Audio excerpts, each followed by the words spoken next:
Pas de droit à l'erreur pour Brest, le Paris Saint-Germain qui était condamné à marquer des points. Les Bretons devaient impérativement gagner pour conserver un petit espoir de maintien. Brest, qui vient de battre Laval dans un autre match à ne pas perdre, avait simplement l'avantage du terrain.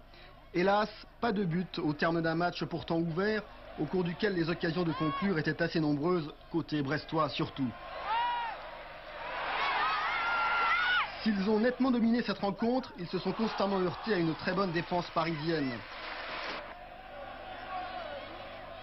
Face à la lanterne rouge, le Paris Saint-Germain a abandonné sa situation de barragiste. C'était un impératif quand on sait que le prochain déplacement emmène les Parisiens à Monaco.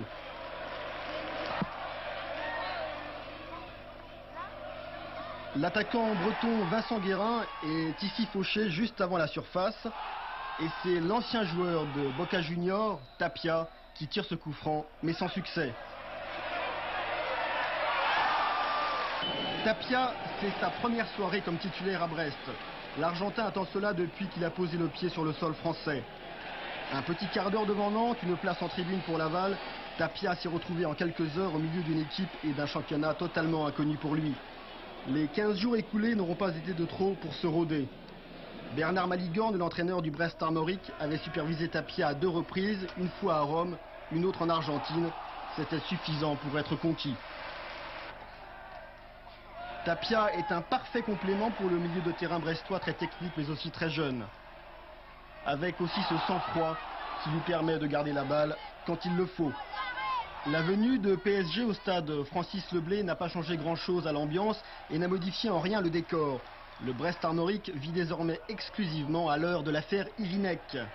L'inculpation du président breton en Colombie n'a fait qu'amplifier le climat de doute et d'incompréhension qui règne ici depuis le début de l'histoire. C'est très grave ce qui est arrivé là. C'est une vraie mafia, je crois. Hein. C'est un peu insensé quoi. Il se serait appelé, je sais pas, Tapi, il serait de retour de suite. Mais... Au niveau des instances du football, on puisse taper du poing sur la table. Mais premier constat, François Ivinec n'a pas que des supporters au Brest Armorique. J'en ai rien à faire. J'en ai rien à faire, c'est pas mon problème, c'est le sien. Il est pas net non plus. Non, mais... Il est en Colombie, c'est bien pour ta gueule. Ah ouais. Pourquoi? C'est un âne. En tout cas, les dirigeants brestois ne baissent pas les bras et affichent un soutien massif à leur président. Le Brest Armorique fonctionne en cellule de crise et on appelle à l'intervention et à la solidarité des autres clubs professionnels pour sortir Ivinec de son exil forcé. Si mon club n'était pas souffrant comme je suis, j'aurais pour une fois intervenu en disant qu'il n'est pas acceptable de laisser un de nos pères comme ça, isolé, et j'irais même pas défendu. Malgré leur bonne volonté, leur pression auprès des autorités, les dirigeants brestois ne maîtrisent pas complètement le dossier Ivinec. Tout le monde est mobilisé, le seul souci c'est l'efficacité. Et vous savez, les efforts sont peut-être plus efficaces lorsqu'ils sont discrets. Seules les interventions diplomatiques pourraient accélérer la procédure judiciaire. Les tribunaux colombiens cessent leur activité le 15 décembre. Le chargé d'affaires, c'est l'ambassadeur de Colombie en France, a été convoqué par le ministre des Affaires étrangères pour que ce problème se situe au niveau de relations diplomatiques. Une chose est sûre, François Ivinec aime Brest jusqu'à galérer en Colombie. Remarque un petit peu dure de certains supporters à l'encontre du président, mais enfin on ne peut pas plaire à tout le monde. Vous savez que le président Ivinec est inculpé depuis jeudi dernier. Nous l'avons joint ce matin au téléphone. Il était 11h du soir, 11h15 à Bogota. Il n'était pas à Cali, il était à Bogota. Donc par téléphone, François Ivinec. Alors, monsieur Ivinec, vous êtes accusé de complicité d'usage de faux, ou on dit coparticipation dans l'usage de faux, donc depuis jeudi dernier. C'est une décision qui vous a surpris ou vous vous y attendez un petit peu ces derniers temps? Bien, je dirais que plus exactement, ce qui m'a surpris, ce n'est pas donc d'avoir fait usage de faux, mais de délit de faux. Ça veut dire qu'il y a complicité, j'aurais soi-disant participé moi aussi à l'élaboration. Ce qui est absolument stupide. Vous êtes toujours surpris par la position de la FIFA ou il y a eu du nouveau dans ce domaine? Non, moi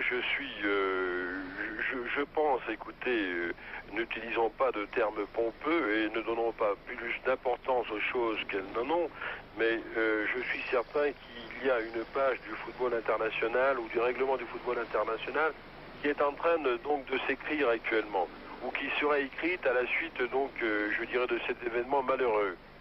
Parce que véritablement, il n'est pas acceptable qu'un dirigeant retienne dans un autre pays un autre dirigeant pour des raisons plus ou moins douteuses ou complètement douteuses. Vous avez une petite idée sur le coupable de toute l'affaire? Oh oui, oui certainement. Et depuis longtemps. Et vous ne pouvez pas trop nous en dire plus? Je tiens quand même à rentrer en France. Vous savez que c'est quand même un beau pays, la France. Et quand vous le quittez pendant un petit bout de temps, vous avez envie d'y revenir. Vous n'êtes pas sans savoir que du côté du Quai d'Orsay, ici, ça bouge un petit peu. Quels sont vos rapports avec l'ambassade de France à Bogota? Je dois dire que depuis quelque temps, ou quelques jours, il y a une harmonie parfaite. Je sais également aussi, enfin je n'ai pas de certitude, mais j'ai la conviction que le gouvernement français travaille beaucoup à essayer d'améliorer mon sort. Vous êtes en liaison parfois avec Marcello Open, vous savez où le joindre? Non, je ne sais pas où le joindre. Je sais, enfin il m'a téléphoné il n'y a pas tellement longtemps, et il m'avait fait part à l'époque de son intention de faire des déclarations. Quelques-unes ont été faites parce qu'il y a un article de El Tiempo qui dit que le président d'América l'avait sollicité pour un certain, je dirais bien, dessous de table. Oui. Et sinon, plus de nouvelles. Je sais également aussi qu'il a dit qu'il ne viendrait pas un coup non plus parce qu'il a eu donc des menaces de mort. Et je dirais que je serais lui, je m'empresserai pas non plus à venir. Voilà, affaire à suivre donc, prochain épisode très certainement dans Téléfoot de dimanche prochain.